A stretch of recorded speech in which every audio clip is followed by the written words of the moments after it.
Hello, അപ്പോൾ ഈ bathroom നമ്മൾ ലീക്കായിട്ട് ടൈൽ പൊളിച്ചിട്ട് നമ്മൾ എന്തായിട്ട് പ്ലാസ്റ്ററിങ് ചെയ്തിട്ട് വാട്ടർ പ്രൂഫിങ് ചെയ്തിട്ട് അതിനുശേഷം നമ്മൾ ടൈൽ വിരിച്ചത്. അതിനുശേഷം നമ്മൾ എന്തായാലും അപ്പോക്സി ഇട്ടു.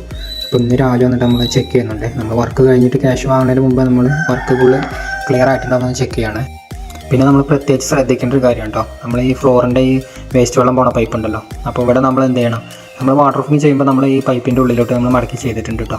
നമ്മൾ ഈ ഫ്ലോറിൻ്റെ അത്ര ഹൈറ്റിൽ പൈപ്പില്ല, അപ്പോൾ അത്ര ഹൈറ്റിൽ പ്ലംബിംഗുകാർ പഴയ ബാത്റൂം ആണ്ട് അത് കട്ട് ചെയ്ത് പോയിട്ടുണ്ട്. അപ്പോൾ നമ്മൾ എന്ത് ചെയ്തിട്ടുണ്ട്, ജിയോ ടെക്സ്റ്റൈൽ നമ്മളിലോട്ട് മടക്കി ചെയ്തിട്ടുണ്ട് വാട്ടർ പ്രൂഫിങ്. പിന്നെ നമ്മൾ ഗമ്മ് വെച്ച് ക്ലിയർ ചെയ്തിട്ടുണ്ട്. അതിനുശേഷം നമ്മളത് അപ്പോക്സി ഫില്ല് ചെയ്യാം കേട്ടോ. നമ്മൾ ഈ കർവ് ഫുള്ളായിട്ട് കറക്റ്റായിട്ട് നമ്മൾ അപ്പോക്സി ഫില്ല് ചെയ്യണം, അല്ലെങ്കിൽ വീണ്ടും ലീക്ക് വരാനുള്ള ചാൻസ് കൂടുതലുണ്ട്. നമുക്ക് പ്രത്യേകിച്ചും കൂടുതൽ ബാത്റൂമിലൊക്കെ ലീക്കേജ് സംഭവിക്കുന്ന ഈ ഏരിയയിലാണ് കേട്ടോ. അപ്പോൾ നമ്മൾ ഫുള്ള് ടൈൽ പൊളിച്ച് വാട്ടർ പ്രൂഫിങ് ചെയ്തിട്ടാണ് നമ്മൾ ഈ വർക്ക് ചെയ്യുന്നത് കേട്ടോ. അപ്പോൾ നമ്മൾ ഇന്നലെ വർക്ക് കഴിഞ്ഞു. അപ്പോൾ ഇന്ന് നമ്മൾ അപ്പോക്സി ഫില്ലാവാത്ത ഭാഗങ്ങളൊക്കെ ഒന്ന് ക്ലിയർ ചെയ്ത് കൊടുക്കണം. അപ്പോൾ ഇവിടെ ആദ്യം ഇട്ടിച്ച ടൈല് ഡാമേജ് ആവുകൊണ്ട് നമ്മൾ എന്തായിരുന്നു ഫ്ലോറത്തെ ഫുള്ള് ടൈൽ എടുത്തിട്ടുണ്ട്. പിന്നെ വാളിൽ നിന്ന് നമുക്ക് ഒരു ടൈൽ എടുത്തിട്ടുണ്ട്.